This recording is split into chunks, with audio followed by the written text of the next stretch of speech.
بسم اللہ الرحمن الرحیم۔ اور جب رات کو جگو گے، صبح میں جب اٹھو گے دیر سے اور پھر یہ کہو گے ہماری روزیاں نہیں ہیں، ہم تو پریشان ہیں، ارے صبح میں اللہ نے بوری کا لی امتی فی بکوریہا، میری امت کی صبح میں اللہ نے برکت رکھی۔ صبح اٹھنے کا معمول بناؤ،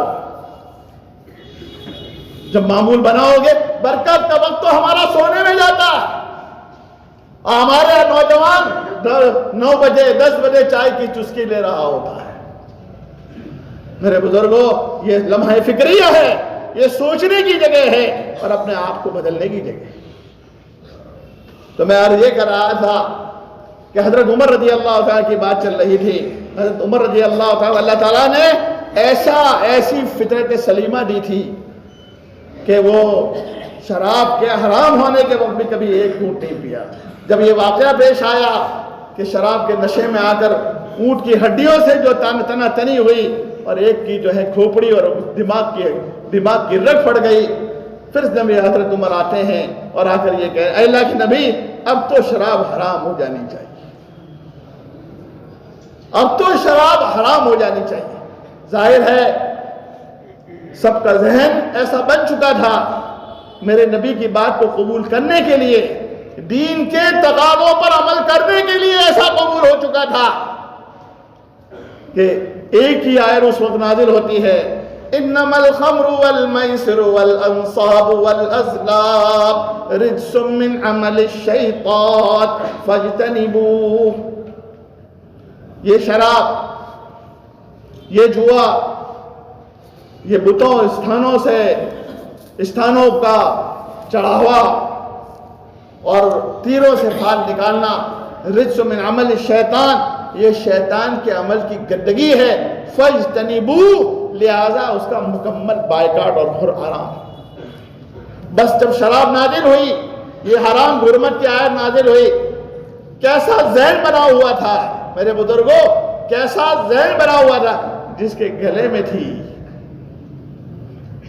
ایک بنانی نے اعلان لگائی، الا ان الخمر قد حرمت، ارے بھائی سن لو، شراب کو حرام قرار دیا گیا، مدینے میں اعلان ہو گیا، ارے شراب کو حرام قرار دیا گیا۔ جس نے یہ آواز سنی اس کے گلے میں تھی، اس نے اپنے پیٹ میں اترنے نہیں دی، اس نے اپنے پیٹ میں اترنے نہیں دی۔ جن کے گھروں میں مٹکوں میں اور گھڑوں میں بھری ہوئی تھی، انہوں اس کو بہایا اور اتنی بہہ کے نکلی جتنا بارش کا پانی بہہ کے نکلتا ہے۔ میرے بزرگوں اور دوستوں، جب تقاضے پر جب پکارا جاتا تھا تو ایسا ذہن بن جاتا تھا کہ سب کے سب اس کے لیے دوڑ کر کرنے والے تھے۔ آج ہمارے لیے 3 دن کی تشکیل ہو تو مشکل ہو جاتا ہے، 4 مہینے کا کہا جائے، چلنے کا کہا جائے تو مشکل ہوتا ہے، اور کہا جائے کہ بھائی اپنے پکنک میں وہاں جانے کا ہے، چلو آئی سے بھائیو، وقت بڑا نازک ہے، اللہ تعالیٰ نے یہ ہماری مدد دی۔ ابھی ماشاءاللہ ہم نے سنا، میں نے مجادر کا اجتماع ہوا، اس کی کارگزاری میں وہاں ہمارے بہت سارے مجادر کے ساتھیوں نے مجھے فون کر بھی بتایا، دعوت بھی دی تھی، میں حاضر نہیں تھا، لیکن کارگزاری سنی گئی، بڑی خوشی ہوئی، ایک بڑی تعداد وہاں موجود تھی۔ لیکن اس کے مقابلے میں ہمارے شہر کی جب کارگزاری آئی تو مجھے بڑا افسوس ہوا کہ ہمارے شہر سے جتنی جماعتیں نکلنی چاہیے تھی وہ کوٹا پورا نہیں ہوا، اور دین کے کام میں تو کوئی کوٹا ہوتا ہی نہیں، سمجھے؟ محبوب آدمی جس کو محبوب بنا لیتا ہے نا، تو اس کی گلی کے چکر کاٹنے میں وہ نہیں گنتا کہ کتنے چکر کاٹے، گنتا ہے؟ نہیں گنتا، اس کے چکر کاٹنے میں بھی اس کو مزہ آتا ہے، سمجھے؟ میں نے پہلے بھی بتایا نا کہ لیلا مجنون کیا کہتا تھا،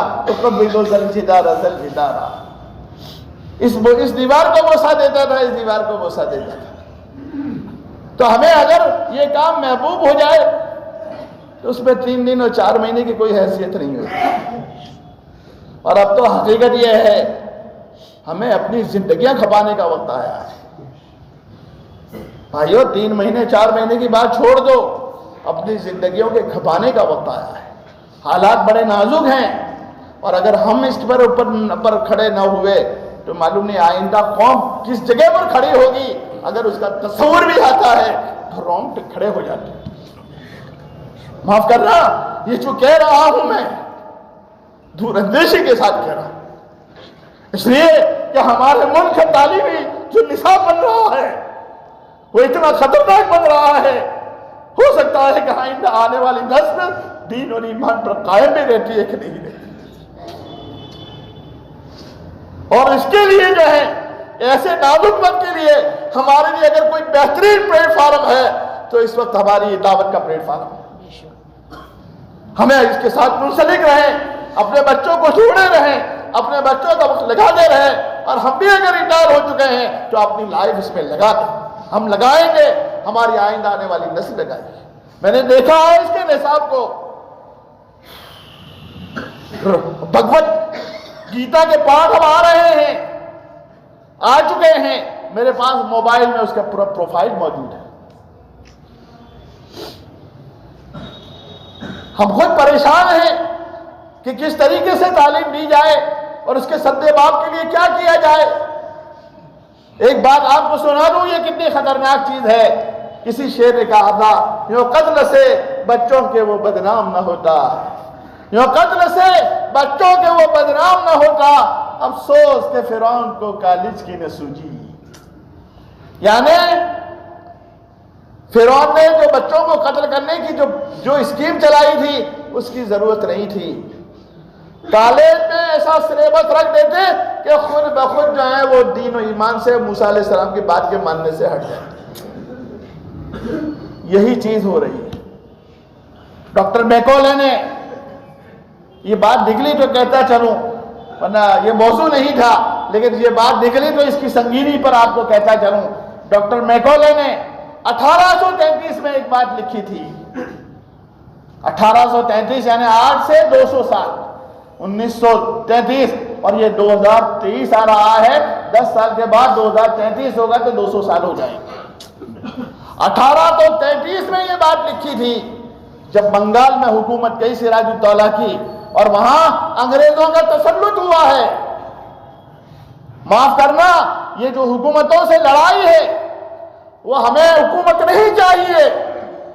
قسم خدا پاک کی ہمیں کوئی عہدہ نہیں چاہیے اور ہمارے اکابرین نے کوئی عہدہ نہیں لیا. جنگ آزادی ہم نے لڑی تھی، ہمارے سینے چلے ہوئے تھے، ہماری گردنیں پھانسی پر چڑھی تھی، لیکن اس کے باوجود ہم جب عہدے کا وقت آیا تو ہم نے عہدوں سے کنارہ کشی اختیار کی. آج بھی ہمیں کوئی عہدہ نہیں چاہیے. کوئی اگر یہ کہہ رہا ہو یہ عہدوں کے لیے دوڑ رہے ہیں تو قسم خدا پاک کی بڑے سے بڑے عہدے ہمارے جوتوں کی ٹھوکروں میں جائیں. ہمیں تو اپنے دین و ایمان عزیز ہے، ہمیں عہدہ عزیز نہیں ہے، ہمیں ہمارا دین و ایمان عزیز ہے. ہم نے آزادی کی لڑائی دین و ایمان کے لیے لڑی تھی، ہم نے اپنے مدارس کے لیے لڑی تھی، ہم نے اپنی جماعتوں کے لیے لڑی تھی، ہم نے اپنی خانقاہوں کے لیے لڑی تھی، ہم نے اپنے دین کے ٹھکانوں کے لیے لڑی تھی. ہم نے کوئی عہدے کے لیے نہیں. آپ کوئی بتا سکتے ہیں جنگ آزادی میں ہماری تنور میں ہزاروں علماء کرام کو جھونک دیا گیا تھا، تاریخ شاہد ہے. لیکن یہ بتاؤ جب آزادی ہوئی کون سا ایسا تھا کہ جو عہدوں کی لڑائی میں آیا؟ آج بھی ہمیں نہیں چاہیے، آج بھی ہمیں نہیں چاہیے. ہمیں تو اپنے دین و ایمان کی سلامتی چاہیے. لیکن حالات یہ ہو رہے ہیں کہ بنگال میں جب سراج الدولہ کی حکومت ہوئی ختم ہو گئی، انگریزوں کا تسلط ہوا اور انگلش میڈیم کی انگریزوں کی اسکولیں چالو ہوئی. یہ تاریخ میں یہ بات لکھا ہوا ہے. میں اوتھینٹک بات کہہ رہا ہوں، سندی بات کہہ رہا ہوں. تو اس نے اپنے آقاؤں کو خط لکھا، انگریز نے خط لکھا انگلینڈ میں کہ ماشاءاللہ، یہ تو میں اپنے الفاظ میں کہہ رہا ہوں کہ ہمارے یہاں جو انگلش میڈیم کی اسکولیں ہیں وہ بڑی تیزی سے چل رہی ہیں اور اب تو یہ حال ہوا ہے کہ اتنے ایڈمیشن کی بھرمار ہے کہ ہمیں منع کرنا پڑتا ہے، ہمیں منع کرنا پڑتا ہے. ہماری اسکولیں بہت تیزی سے چل رہی ہیں. اور پھر آگے لکھتا ہے کہ اگر ہماری اسکولیں اسی طریقے سے چلتی رہی، چونکہ اس وقت ان کا جو حملہ تھا عیسائیوں کا وہ ہندوتو پر تھا، بنگال کے ہندوؤں پر تھا. تو لیکن دکھتا ہے اگر یہی طریقہ رہا تو ایک وقت آئے گا کہ بغیر کسی محنت کے یہ مورتی پوجا کرنے والے باقی نہیں رہیں گے۔ آپ سمجھ رہے ہو بات کو؟ کیا لکھ رہا ہے کہ بغیر کسی محنت کے اور کام کرے بغیر یہ مورتی پوجا کرنے والے ختم ہو جائیں گے۔ اب جو تعلیم نصاب آ رہا ہے اس کا ٹارگیٹ ہم ہیں۔ آپ سمجھ رہے ہو بات کو؟ وہ ٹارگیٹ ہم ہیں، اور ہمیں دین و ایمان کی حفاظت، میں اس لیے کھل کر کہہ رہا ہوں، آج یہ میرا موضوع بھی نہیں تھا اور یہ جگہ بھی اس کے لائق نہیں تھی، لیکن اس لیے کہہ رہا ہوں کہ اگر دین و ایمان بچانا چاہتے ہو تو اس وقت ہمارے پاس یہ تبلیغ کا پلیٹ فارم بہت ہی جو ہے مؤثر موجود ہے۔ اس لیے حالات ایسے آ رہے ہیں، وہ کوششیں جاری ہیں، اس لیے ایسے وقت میں ہمیں اپنے بچوں کو، اپنے لوگوں کو اس سے تبلیغ سے وابستہ کرنا، چلے چماٹوں میں جانا، اس کی جو پنکوشا ہوتے ہیں اس میں جانا، ہمارے بزرگوں کی باتوں کو سننا، دین کی باتوں کو سننا، تاکہ دین کی باتیں ان کے کانوں پر ٹکرا دیں۔ ہم خود پریشان ہیں کہ اس کا کس طریقے سے رد کیا جائے، اس کا سدے باب کیا جائے، اور ہم نے آپ کو کہنا ہے جمعیت کے طور پر ہم نے تو اس کے لیے باقاعدہ ہائی کورٹ میں کیس داخل کر رکھا ہے۔ لیکن بزرگوں اور دوستوں، خیر اب اس موضوع سے ہم ہٹ کر، ہمارے لیے یہ کام حالات کے اعتبار سے یہ خاموش کام ہے، لیکن اللہ تعالیٰ نے اس کو قبولیت بھی عطا فرمائی ہے، اور اس وقت ہمارے لیے حفاظت کا ذریعہ بھی ہے۔ اس وجہ سے ہم اپنے بچوں کو، اپنی نسلوں کو اس سے وابستہ کرنے کی پوری کوشش کریں۔ انشاءاللہ اگر پیوستہ رہے شجر سے امید بہار رکھ، پیوستہ رہے شجر سے امید بہار رکھ، اگر ہمارا درخت کے ساتھ جڑا ہوا رہا تو انشاءاللہ کل بہار آئے گی۔ لیکن اگر ہم درخت سے کٹ گئے، اس سے ہٹ گئے، تو پھر کوئی امید باقی نہیں رہتی۔ وہ شاخ جو درخت سے کٹ جاتی ہے وہ سوکھ جاتی ہے، اس کے پتے جھڑ جاتے ہیں اور اس کی ڈالیاں سوکھ کر جو ہیں بکھر جاتی ہیں، اس کا کوئی وجود باقی نہیں رہتا۔ لیکن وہ شاخ جو اپنے درخت سے لگی ہوئی ہوتی ہے وہ ہری بھری ہوتی ہے، وہ ترقی کرتی ہے، وہ برگبار لاتی ہے، وہ پھلتی ہے، پھولتی ہے، اور اس کو اگر دوسری جگہ لگایا جائے تو وہ خود درخت بنتی ہے۔ تو اس لیے میرے بزرگوں یہ ہماری ذمہ داری ہے۔ تو بہرحال میں عرض یہ کر رہا تھا کہ حضرت عمر رضی اللہ تعالیٰ عنہ کو اللہ تعالیٰ نے فطرت سلیمہ دی تھی، کبھی شراب نہیں پی، تو شراب حرام ہوئی۔ اس وقت مدینے کی گلیوں میں اس کی شراب تیزی سے بہی تھی جیسا بارش کا پانی بہے۔ زندگی میں کبھی شراب نہیں پی۔ دوسری بات یہ ہے، حضرت عمر رضی اللہ تعالیٰ کی فطرت سلیمہ ایسی تھی کہ قوم لوط کا جو واقعہ نازل ہوا، آپ دفعات جانتے ہو قوم لوط کی کیا خباثت تھی۔ وہ جو ایک مرد کا عورت سے تعلق ہونا چاہیے، اس کی جگہ مرد کا مرد سے تعلق، جن سے خواہش کو اپنے مرد سے پورا کرتے تھے، وہ جو قوم لوط کی عادت تھی۔ جب یہ قرآن میں یہ واقعہ نازل ہوا تو سر پکڑ کر بیٹھ گئے کہ انسان اس حد تک بھی جا سکتا ہے۔ ان کے دماغ میں ان کے خیال بھی نہیں آیا کہ اتنا آدمی اس درجے تک جا سکتا ہے۔ تو اللہ تعالیٰ نے ان کی فطرت کو اتنا سلیم بنایا تھا، ان کا قلب اتنا صاف ستھرا تھا، تو اللہ تعالیٰ نے آپ نے دیکھا کہ ان کو ہدایت نصیب فرما دی۔ اور ابو جہل جانتا تھا کہ نبی سچے ہیں، لیکن پھر بھی ماننے کے لیے تیار نہیں تھا۔ اللہ تعالیٰ نے اس کو ہٹا دیا، اور حضرت عمر رضی اللہ تعالیٰ نے کس مقام پر پہنچایا۔ فرمائے نبی کریم صلی اللہ علیہ وسلم نے ان کے بارے میں کتنی بشارتیں دی ہیں، کتنی آیتیں نازل ہوئی ہیں ان کی تائید میں۔ ایک مرتبہ قیدی آئے تو آپ نے رائے لی، بھئی فدیہ دے کر کیا کیا جائے، فدیہ لیا جائے چھوڑ دیا جائے۔ حضرت عمر کی رائے تھی نہیں، فدیہ نہ لیا جائے، ان کے ساتھ ان کو ان کے انجام تک پہنچایا جائے۔ ابو بکر صدیق نے بھی کہا کہ فدیہ لیا جائے، اور آپ نے فدیہ لے کر ان کو چھوڑ دینے کا قرآن میں آیت نازل ہوئی کہ تم نے کیوں چھوڑ دیا ان کو، ان کے ساتھ تو وہ معاملہ کرنا چاہیے تھا جو حضرت عمر نے کہا۔ اس لیے میرے بزرگوں اور دوستوں، یہی حضرت عمر رضی اللہ تعالیٰ جب معراج یہ کر رہا تھا، یہ آیت قرآن کی یہ نازل ہوئی، تو کہنے لگے کہ جو ہیں یہود نے کہا، آپ نے کہا ہمارے تو اس وقت دو جشن موجود تھے، دو مبارک ساعتیں موجود تھی، ایک عرفہ کا دن بھی موجود تھا اور دوسرا یہ ہے کہ جمعے کا دن بھی موجود تھا۔ میرے بزرگوں اور دوستوں، یہی عرفہ کا دن ہے، یہ آیتیں نازل ہو رہی ہیں، آپ خطبہ دے رہے ہیں، اس خطبے میں آپ کیا فرماتے ہیں؟ میرے بزرگوں، آپ فرماتے ہیں ان دماءکم واموالکم واعراضکم علیکم حرام کحرمت یومکم ھذا فی شہرکم ھذا فی بلدکم ھذا۔ فرماتے ہیں سن لو، آپ علیہ السلام اس حجۃ الوداع کے موقع پر، اس حجۃ الوداع کے موقع پر جب لاکھوں کا مجمع موجود ہے اور دنیا کے لوگ موجود ہیں، مشرق کے بھی ہیں، مغرب کے بھی ہیں، شمال کے ہیں، جنوب کے ہیں، ساری دنیا کے لوگ موجود ہیں، اور ہمارا یہ دین یہ کوئی علاقائی دین نہیں ہے، کوئی ہندوستان کے لیے نہیں ہے، علاقائی نہیں ہے، یہ تو عالمی دین ہے، عالمی فکریں اس کی ہونی چاہیے تھی۔ ہم تو عالمی بن کر آئے ہیں، ہم کسی خطے کے لیے نہیں ہیں، کسی علاقے کے لیے نہیں ہیں، کسی صوبے کے لیے نہیں ہیں، کسی ملک کے لیے نہیں ہیں، کسی قوم کے لیے نہیں ہیں، بلکہ ہم تو عالمی دین لے کر آئے ہیں، ہمارا تو یہ عالمی دین ہے۔ صاحب علیہ السلام خطبہ دے رہے ہیں اور عالمی برادری کے سارے نمائندے اس وقت موجود ہیں عرفات میں۔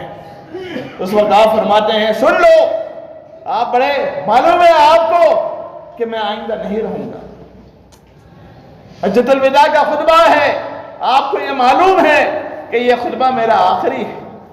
جب آدمی کو یہ احساس ہوتا ہے کہ میں نہیں رہوں گا، اور وہ جب اپنے اولاد کو بھی جب بات کرتا ہے تو اپنے اندر کے کلیجے کو نکال کر رکھ دیتا ہے، اپنے اندر کی کڑھن کو نکال کر رکھ دیتا ہے، اپنے اندر کی ہمدردی کو نکال کر رکھ دیتا ہے، اور وہ یہ چاہتا ہے کہ میں جو کہنا چاہتا ہوں آج امت کا یہ بڑا طبقہ، امت کے سارے نمائندے موجود ہیں، ان کی فکروں تک میری بات پہنچ جائے۔ تو کیا کہتے ہیں؟ سن لو، ان دماءکم، تمہارا خون، واموالکم، اور تمہارا مال، واعراضکم، اور تمہاری عزتیں، علیکم حرام، تمہارے اوپر قابل احترام ہیں۔ تمہارا خون یعنی ایک مشرق میں رہنے والا ایمان والا ہے، اس کا خون بھی ہمارے خون کی طرح قابل احترام ہے، اس کا مال بھی ہمارے یہاں قابل احترام ہے۔ اگر اس کی عزت کو پامال کیا جاتا ہے اور ہمارے اندر اگر کوئی خون میں ہمارے گرمی پیدا نہیں ہوتی ہے تو ہمیں اپنے ایمان کی خیر منانی چاہیے۔ ایک ایمان والا دنیا کے کسی گوشے میں اس کی عزت کو پامال کیا جا رہا ہو، اس کی آبرو ریزی کی جا رہی ہو، اس کی املاک کو تباہ کیا جا رہا ہو، اس کے ساتھ بربادی کے معاملے کیے جا رہے ہوں، اور دوسری طرف ایمان والا چین سے بیٹھا ہو، اس کی جو ہے رگ میں کوئی حرکت نہ ہو، اس کے دل میں کوئی بیداری نہ ہو، تو اس کے ایمان کی خیر منانی چاہیے۔ اس لیے کہ نبی پاک علیہ السلام فرماتے ہیں ان دماءکم، سن لو اے عالمی برادری کے لوگوں، تم دنیا کے کونے کونے سے آئے ہو، میرے اس پیغام کو لے کر جانا۔ ان دماءکم، تمہارا خون، تمہارا مال اور تمہاری عزتیں اس قدر قابل احترام ہے کہ یومکم ھذا، کس طریقے سے قابل احترام ہے؟ جیسے آج حج کا دن قابل احترام ہے، جس طریقے سے یہ حرمت کے مہینے قابل احترام ہے، اور جس طریقے سے مکہ مکرمہ کا احترام ہے، اس طریقے سے ایک ایمان والے کا احترام، ایک ایمان والے کا مال، ایک ایمان والے کی عزتیں اور ایک ایمان والے کی آبرو اور اس کا خون قابل احترام ہے۔ میرے بزرگوں، بیت اللہ سے بڑھ کر ایمان والے کی عزت ہے۔ آپ نے دیکھا حجر اسود تو کیوں بنا کیا ہمارے علماء نے کہ حجر اسود کو اگر بوسہ دینے نہ ملے تو کوئی حرج کی بات نہیں ہے، لیکن مسلمان کو تکلیف مت پہنچانا، ایذاء مسلم حرام ہے۔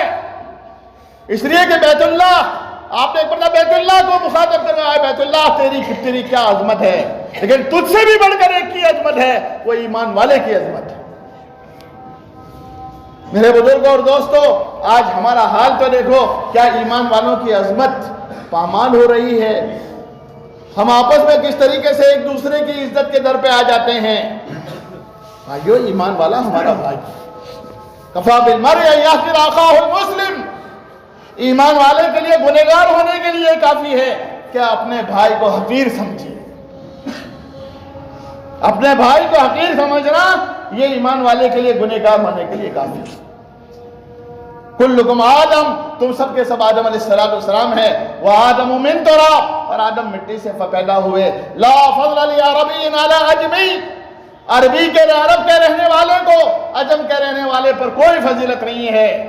ولا لعجمی علی عربی، اور عجم کے رہنے والے کو عرب کے رہنے والے کو. ولا لابیض علی اسود، اور نہ گورے کو کالے پر کوئی فضیلت ہے نہ کالے کو گورے پر کوئی فضیلت ہے. الا بالتقوی، مگر تقوی جس کے اندر ہے. اور تقوی کیا چیز ہے؟ وہ تقوی میرے نبی کی تعلیمات ہیں، وہ تقوی میرے نبی کے بتائے ہوئے اخلاق ہیں.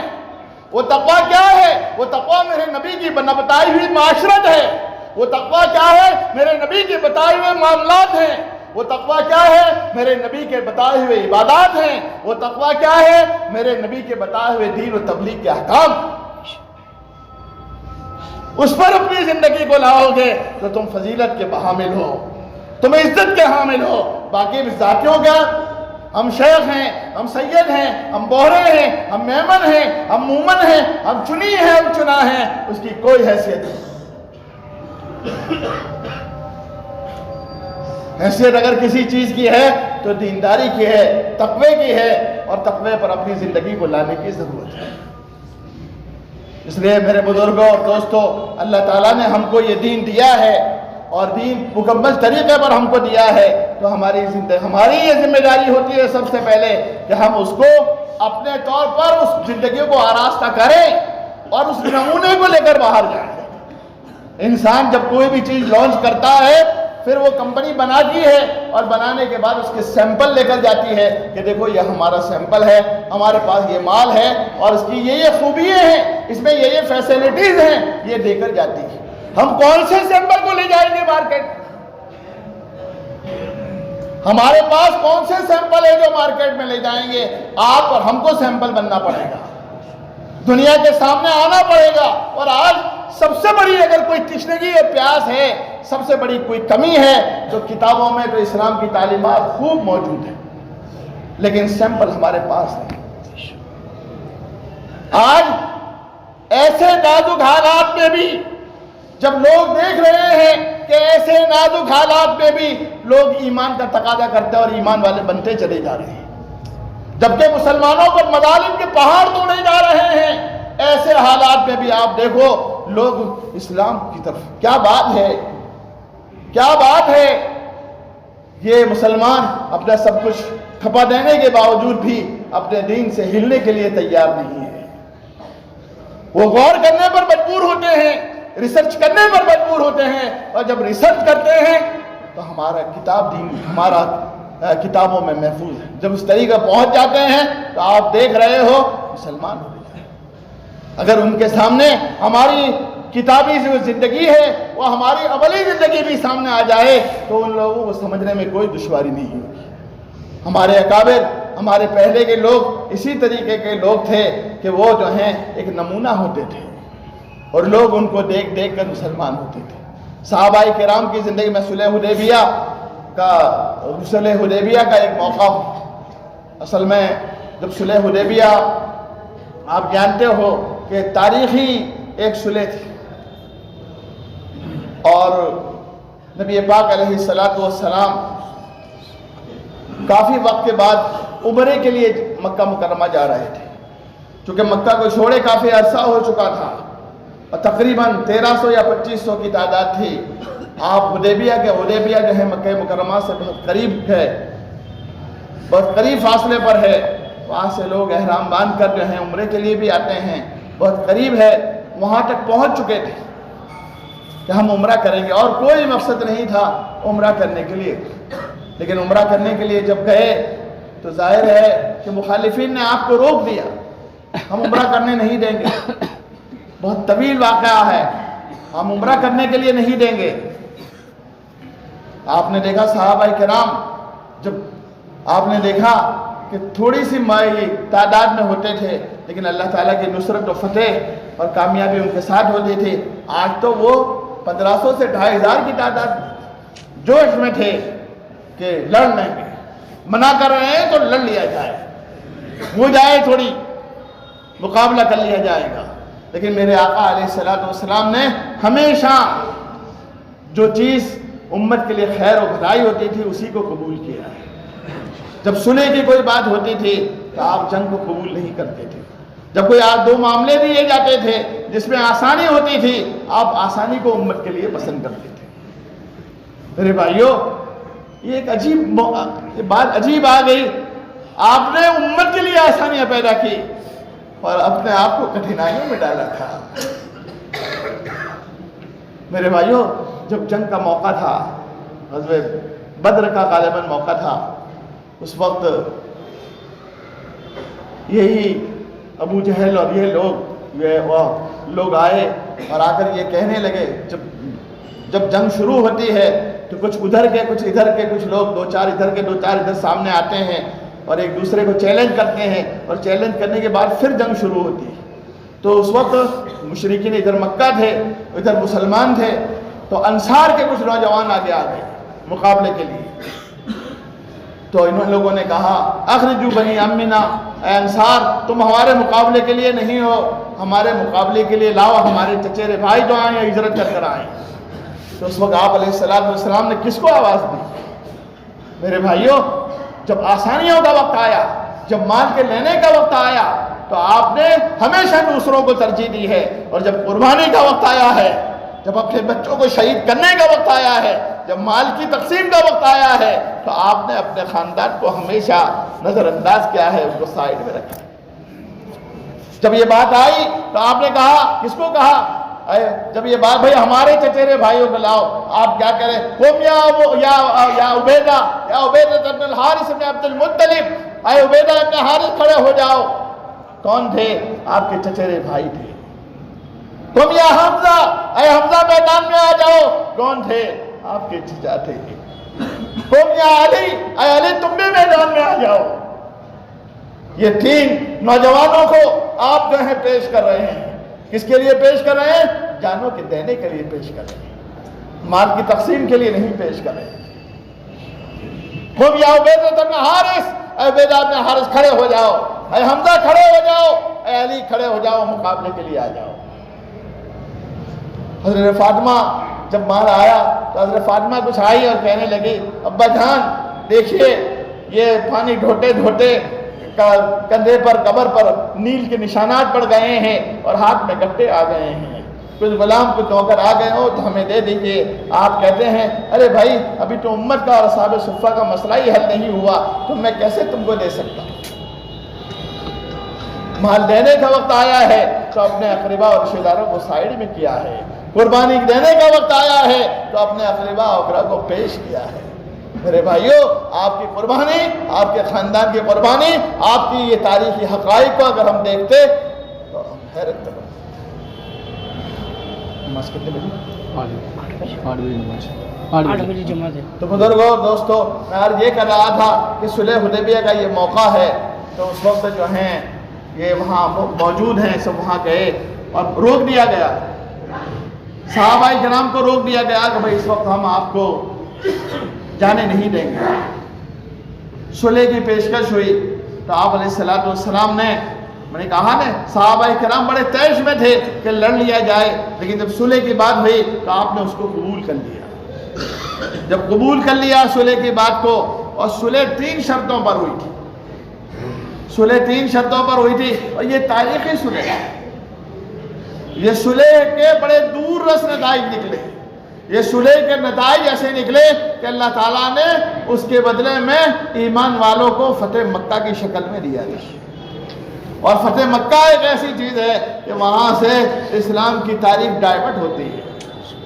وہ مظلومیت کا دور ختم ہو جاتا ہے. فتح مکہ کے بعد مظلومیت کا دور ختم ہوتا ہے اور حق اور حکمرانی کا دور حاصل ہوتا ہے. تو یہ ہوا صلح حدیبیہ، اصل کڑی تھی وہ صلح حدیبیہ. وہاں پہنچے 3 شرطیں لگائی گئی. ایک شرط تو یہ تھی کہ اس سال آپ کو عمرہ کرنے نہیں دیا جائے گا، اس آئندہ سال آپ عمرہ کریں گے. دوسری شرط یہ تھی کہ اگر ہمارا آدمی آپ کے یہاں آئے گا تو آپ اس کو واپس کر دو گے. ہمارا آدمی یعنی مشرکین کا مکے کا آدمی اگر کوئی آپ کے پاس میں آئے تو آپ اس کو واپس کر دو گے, اور آپ کا ایمان والا آدمی اگر کوئی ہمارے پاس آئے گا تو ہم اس کو واپس نہیں کریں گے. یعنی سراسر ناانصافی پر مبنی یہ شرط تھی, لیکن پھر بھی نبی پاک علیہ السلام نے اس شرط کو قبول کر لیا.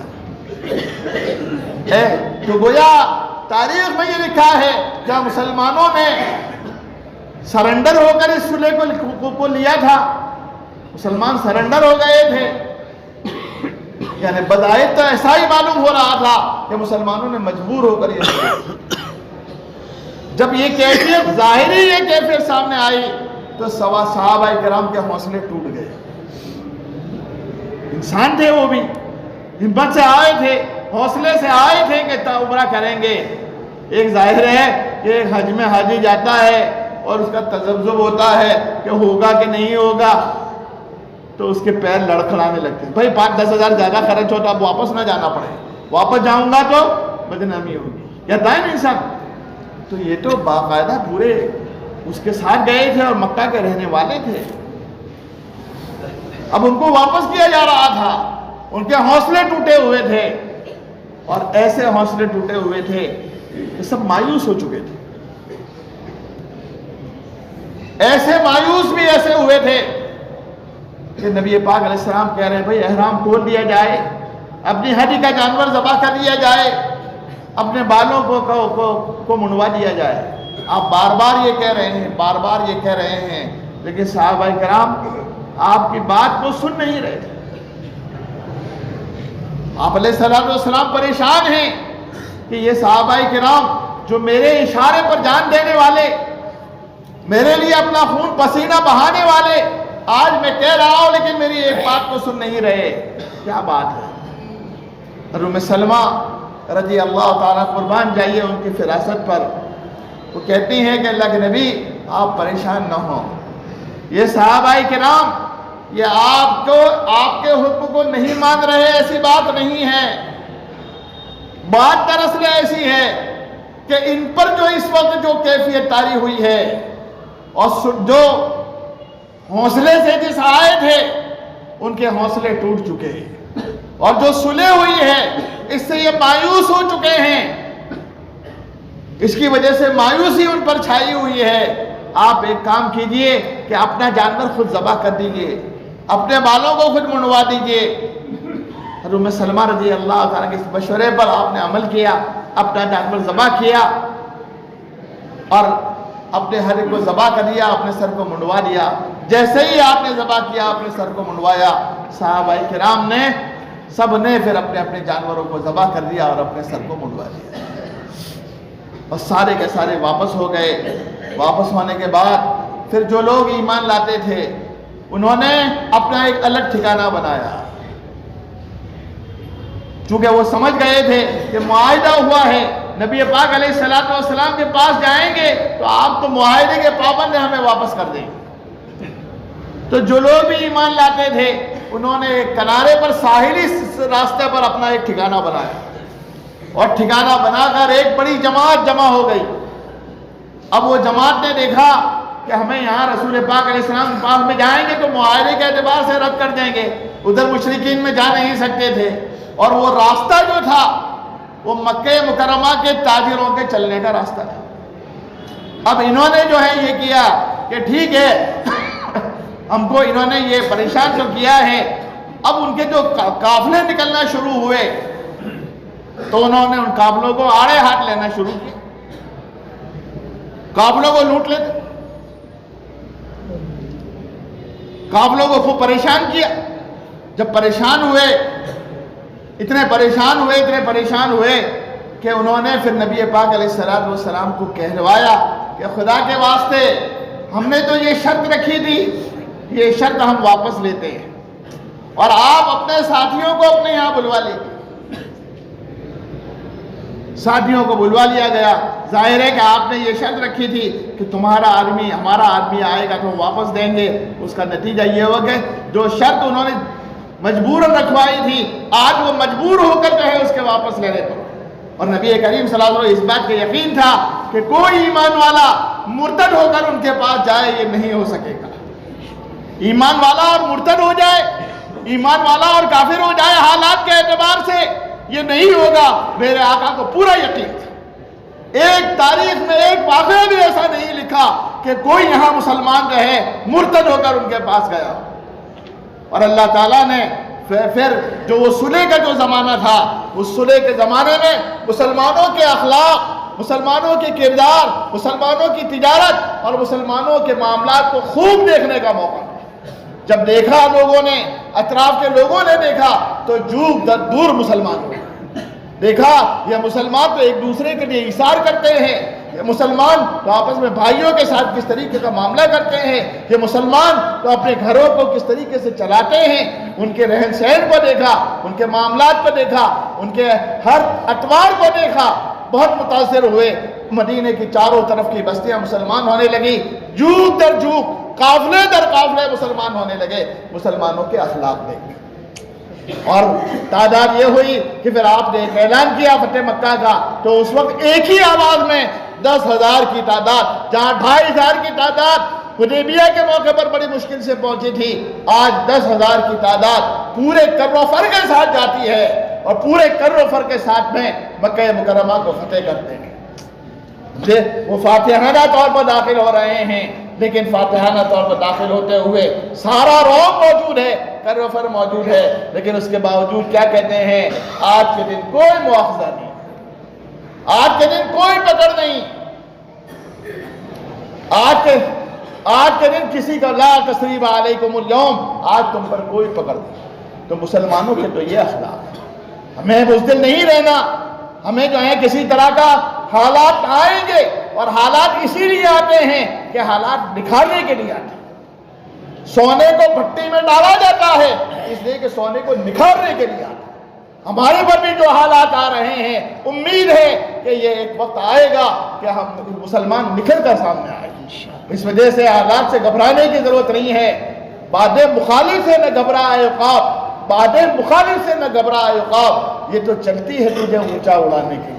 لیکن ہاں اتنی بات ضرور ہے کہ ہم اپنے اصولوں پر مضبوطی سے قائم رہیں گے، اپنے دین پر قائم رہیں گے، استقامت کے ساتھ جمے رہیں گے، اور ایسے نازک وقت میں بھی ہم اپنے دین و ایمان کو اپنے بچوں کے بچانے کے لیے ہر ممکن کوشش کریں گے۔ اور اس کے لیے ہمارے پاس میں یہ بہت بڑا کام ہے، اللہ تعالیٰ نے چلایا ہے۔ اور آپ دیکھ رہے ہو کہ آپ مسجدیں اس سے آباد ہیں، آج مدرسے میں طلبہ آباد ہیں، آج ایک فضا بنی ہوئی ہے، یہ ہماری اس محنت کا نتیجہ ہے۔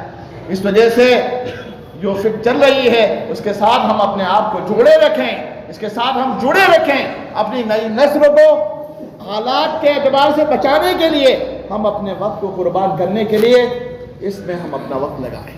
اگر یہ فکریں ہماری رہی، یہ جذبات ہمارے رہے، تو انشاءاللہ حالات کا ہم آسانی کے ساتھ مقابلہ کریں۔ صحابہ کرام نے اس سے زیادہ خراب حالات کا مقابلہ کیا تھا، لیکن اللہ تعالیٰ نے ان کو فتح و کامیابی سے ہمکنار فرمایا۔ اس لیے اللہ کی مدد بھی ہمیں چاہیے، لیکن مدد حاصل کرنے کے لیے ہمیں اللہ کے اصولوں پر اور احکامات پر چلنا پڑے گا۔ میرے بزرگوں اور دوستوں، آخری بات کہہ کر میں اپنی بات ختم کروں گا۔ میرے نوجوان بچے بیٹھے ہوئے ہیں، ہمارے بچوں کے جذبات کیا تھے؟ ہمارے بچوں کے جذبات کیسے تھے اور ان کے ماں باپ کے جذبات تھے؟ دین کے خاطر اپنے آپ کو قربان کر دینا وہ بچوں کے اندر بھی تحریر ہو چکا تھا اور ان کے ماں باپ کے خون میں اور میں کئی مرتبہ یہ بڑا بیان کر چکا ہوں۔ ایک مرتبہ جو تیاریاں ہو رہی تھی مقابلے کے لیے، سمورہ ابن جندب، چھوٹے سے بچے، بالغ بھی نہیں ہوئے تھے، چھوٹے سے بچے حضرت رافع آتے ہیں، حضرت رافع نام ہے، وہ آتے ہیں اور آ کر یہ کہتے ہیں اے اللہ کے نبی، میں بھی جانا چاہتا ہوں، میں بھی قربانی دینا چاہتا ہوں، میں بھی اپنا وقت لگانا چاہتا ہوں۔ آپ نے کہا بیٹا ابھی تو تم بہت چھوٹے ہو، ابھی تو تمہاری عمر بھی نہیں ہوئی۔ تو وہ کیا کہتے ہیں معلوم ہے؟ ان کے والد سفارش کرتے ہیں۔ آپ اندازہ کیجئے اس بچوں کے ایسے جذبات تھے، اور ماں باپ کیا کہتے ہیں؟ ان ابنی رافع رامی، اے اللہ کے نبی میرا بیٹا رافع جو ہے نا وہ تو بڑا تیر انداز ہے۔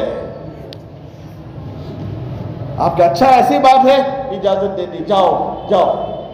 تھوڑی دیر میں ایک اور بچہ آتا ہے اور یہ کہتا ہے، سمورہ ابن جندب نام ہے، وہ آتے ہیں اور یہ کہتے ہیں اے اللہ کے نبی لقد اجزت رافعا ورددتنی، اللہ کے نبی سے بھی بحث کرتے تھے سچی بات میں، اور اے اللہ کے نبی آپ نے رافع کو تو اجازت دے دی اور مجھے آپ نے رد کر رہے ہو۔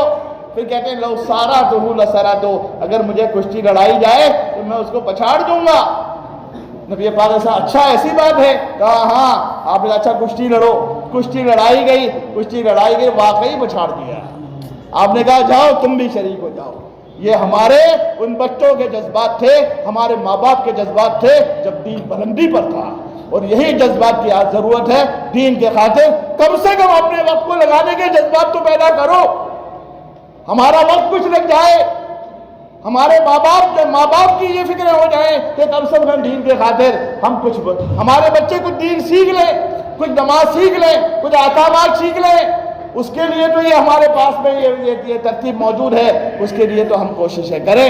بات کی بات ہے، لیکن اس ترتیب کے لیے بھی اگر ہم کوشش کریں گے تو انشاءاللہ اللہ ہم تھوڑا سا کام کریں گے تو اللہ کی رحمتیں ہماری طرف مائل ہوں۔ ہم جانتا ہے اللہ تعالیٰ ہم کمزور ہیں، ہم ضعیف ہیں، اور کمزوروں کے ساتھ تنصرون وترزقون بضعفائکم، تمہاری مدد کی جائے گی اور تمہیں رزق دیا جائے گا تمہارے کمزوروں کی وجہ سے۔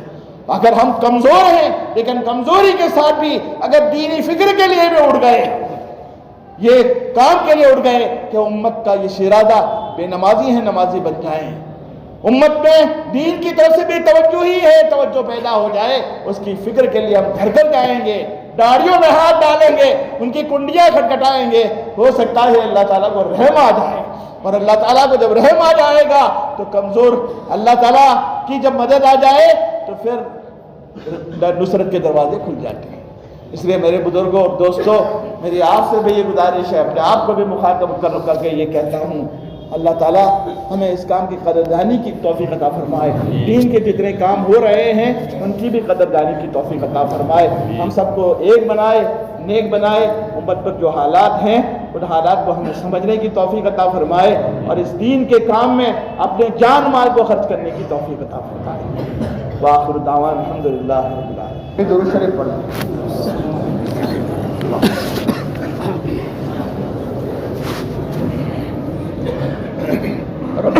ربنا ظلمنا انفسنا وان لم تغفر لنا وترحمنا لنكونن من الخاسرين ربنا آتنا في الدنيا حسنة وفي الآخرة حسنة وقنا عذاب النار ربنا لا تزغ قلوبنا بعد إذ هديتنا وهب لنا من لدنك رحمة إنك أنت الوهاب ربنا لا تؤاخذنا إن نسينا أو أخطأنا ربنا ولا تحمل علينا إصرا كما حملته على الذين من قبلنا ربنا ولا تحملنا ما لا طاقة لنا به واعف عنا واغفر لنا وارحمنا أنت مولانا فانصرنا على القوم الكافرين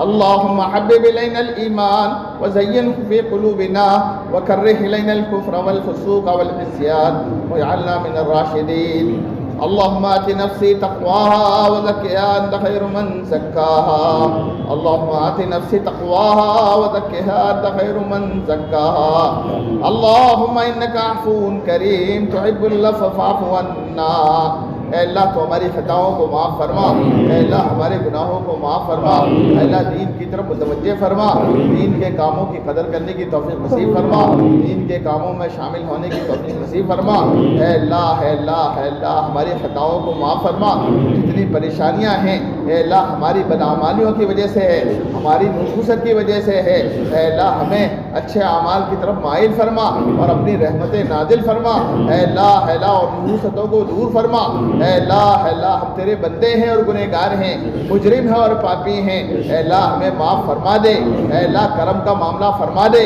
ہمارے گناہوں کو معاف فرما، ہماری خطاؤں کو معاف فرما، ہماری سیئات کو معاف فرما، اے اللہ ہمیں اچھے کام کرنے کی توفیق نصیب فرما، اے اللہ زندگی کا سورج لبے بام ہے، اے اللہ زندگی کا سورج لبے بام ہے، اے اللہ نیکی کی طرف مائل فرما، اے اللہ اچھے کام کرنے کی توفیق نصیب فرما، اے اللہ اچھے کام کرنے کی توفیق نصیب فرما، اے اللہ ہمارے بیماروں کو شفا عطا فرما، اے اللہ ہمارے پریشان حالوں کی پریشانیوں کو دفع فرما، اے اللہ ہمارے مقروضین کے قرضوں کو بآسانی ادا فرما، اے اللہ ہمارے مظلومین کی پوری مدد فرما، اے اللہ ہمارے مظلومین کی بھرپور مدد فرما، اے اللہ ہمارے مظلومین کی بھرپور مدد فرما، اے اللہ ظالموں کو تو ان کے انجام تک پہنچا دے، اے اللہ ظالموں کو ہم تیرے حوالے کر رہے ہیں، اے اللہ ان کو تو ان کے انجام تک پہنچا دے، اے اللہ اسلام کا بول بالا فرما اور اسلام کی سب سے پہلے ہمیں قدر کرنے کی توفیق نصیب فرما، اے اللہ اس کے احکام اور اس کے اعمال پر